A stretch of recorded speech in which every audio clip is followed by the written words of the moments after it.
latest on the Axis Max Life deal. But a quick look at the markets. We're still seeing severe selling pressure, and a lot of the stocks have, seen the cuts intensify. So Reliance has seen a sharp knock. A lot of the other banks that have come under even more pressure in the past few minutes. So take a look at Axis. You have ICICI, Kotak, all at the low point of the day. A lot of the auto names, so something like a Hero Motor, iSure, all at the low point. And in fact, a lot of the PSUs that we were speaking about earlier as well, NTPC, Power Grid, have taken a sharp knock. So a lot of stocks you're seeing at the low point of the day. But let's get a conversation going on the market. Amit Khurana, Head of Equities at Dolat Capital Market, joins us now to discuss the market.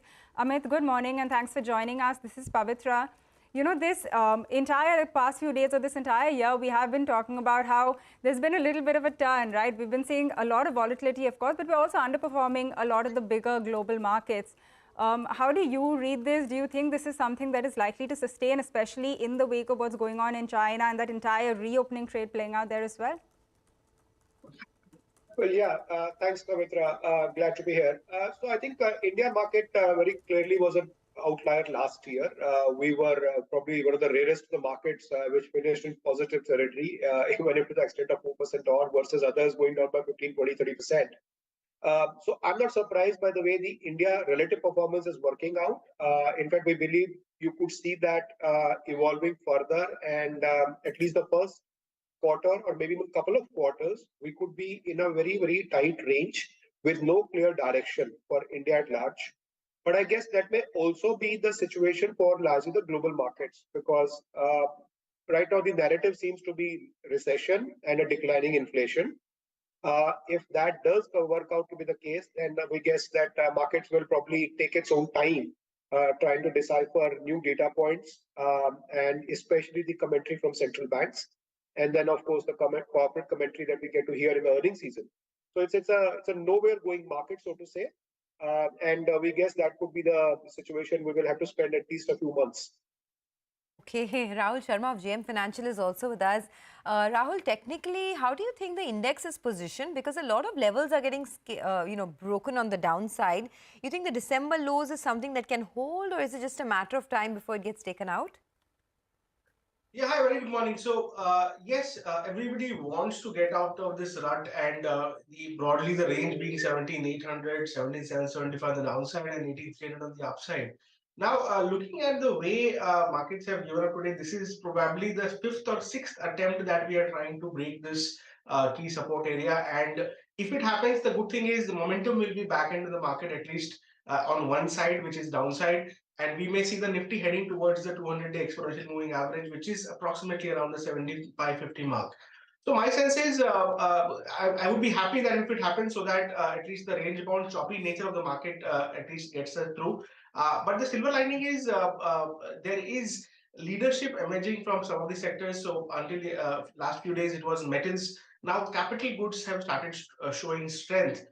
So at least some bit of at least some part of the market wants to be on the upside, and that is probably a silver lining which we would take. Ideally, in such a situation, the best thing to do is go along on sectors which look good, along with a hedge in the Nifty. So as far as sectoral outlook is concerned, I think it is metals and capital goods which look head over shoulders above everything else. And do that with a hedge on the Nifty with probably a 17,500 put for the monthly expiry, so that in case the breakdown does happen today, tomorrow, or whenever, we get to participate on the downside, and we are also able to make some money as well. So I think this is a strategy where we have to be cautiously optimistic, long on select sectors with a Nifty hedge to protect on the downside. So you're recommending buying a 17,500 put on the Nifty. Rahul, we typically have a pre-budget rally. Are you completely ruling that out this time? So I would say this is a very different kind of a market, because the markets are not really expecting anything big on the budget side, at least as far as the price behavior is concerned. That is what the markets are suggesting. A pre-budget rally would be a difficult call to take as of now, considering the kind of data that we have. But one thing I would like to highlight is the retail positions in index futures are at a 3-month high, almost at a 3-month high, which means that retail is still long on the market. FIs are slightly short on the market, about 31,000 contracts versus 91,000 contracts by the retail. And we've seen in the last 12 months that retail has gotten it right more often than not. So I would like to wait and watch at this point in time, not be overly optimistic for a pre-budget rally. But as far as levels are concerned, I think one decisive close above 18,125 should see us ending this correction soon and momentum coming back into the market. So on the downside, the level has to be 17,775. On the upside, the level has to be 18,125 for a decisive move on either side. Okay, got it. Rahul, I'm going to come back to you in just a minute for, more on the Nifty Bank and what you see over there as the key levels. But Amit, coming to you, do you see any pockets here which you still think are good places to hide, or you think that, in this kind of extremely volatile setup, they look slightly better positioned? Well, I think there are quite a few pockets, but I think it's more bottoms-up driven from our perspective rather than top-down. So we clearly feel that staples eventually should be looked at very clearly. We also like banks. I think this correction in banks is probably more of a normalization of the superlative returns that we saw over the last couple of quarters from banks, frontline banks in particular. So we like that as a theme. In fact, one of the best balance sheets, one of the best asset qualities, and credit growth is pretty strong. So banks, staples, and even pharma. But having said that, I think again the individual allocations, bottoms-up allocations, are going to be far more important to figure out rather than the macro plays, at least for the first part of CY23. That's been our take on the broader structure of the market. Okay.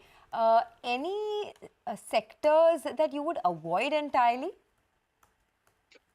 Well, yeah, I mean, we've been slightly more cautious on IT services, while the commentary from one of the first earnings that we saw was not that concerning. But I think the bigger take will probably evolve over the next quarter or so, because as the data deterioration works out in the global front, which we believe it will show up, whether the IT services, which is now projected to have high single-digit earnings growth for next year, whether that decisively goes towards low single-digit, I think that's the big picture call you've got to make. As of now, we believe high single digits will work out, and if it does sort of give us the confidence, then that is something that we would start looking at more actively. As of now, we are avoiding to take a look at it. Metals is the other one, and some of the data points are indicating a better pricing environment, which is a bigger driver of earnings for the sector. But at this point of time, we still feel there's some more time to go before we take a look at it, and hence avoiding that as of now. Amit, Rahul was telling us that the capital goods space looks interesting from a technical point of view. Fundamentally, how is capital goods looking? Well, we like the story. Very clearly, we are finding evidence that India manufacturing capex and overall intent to establish capacities in India has taken off meaningfully. Having said that, obviously, some of these franchises are quoting at very, very high valuations. And that has also corrected a bit. So structurally, we like the theme. We like some of the defense capex plays, and we also like some of the other manufacturing capex plays. So the choice is whether you want to play the OEM, the capex, so equipment manufacturers, or the end cycle and entities, so to say. So we are preferring to play the second leg rather than the capex, the equipment manufacturers right now. Okay, got it. Rahul, just one final question to you on the Nifty Bank. We are below that 42,000 mark, and this has really been the pain point for the market, right, over the past few days. Do you see this turning in the next couple of days, or do you think that this is going to be the trend for a while? Yeah, so it's a tough one to take, frankly, the way kind of distribution we have been witnessing in the banking space. My sense is a down move until say 41,500, 41,400 should call for a reversal in the banking index as well. But the entire situation depends on how we behave at the Nifty breakdown point, which is 17,775. So if Nifty were to give this breakdown, Bank Nifty will find it difficult for sure. So far, Bank Nifty has been outperforming, has been holding its ground in spite of the volatility, uncertainty in the market. So I think time will tell whether we are able to do that. But my sense is there is a possibility of a bounce back on the cards, especially on the banking side, which could see us see the Bank Nifty testing 43,000 on the downside. So I'm more optimistic than pessimistic as of now. I think the levels are crucial, but let's take one day at a time, especially when the kind of volatility that we have at hand is at such an extreme. Thanks a lot for joining in and giving us an update on the technicals, the fundamentals. Thanks, gentlemen, for being with us on the channel. Have a great day. Well, let's take a quick break. Here's an important information coming in for our viewers. Don't miss out on the 19 must-have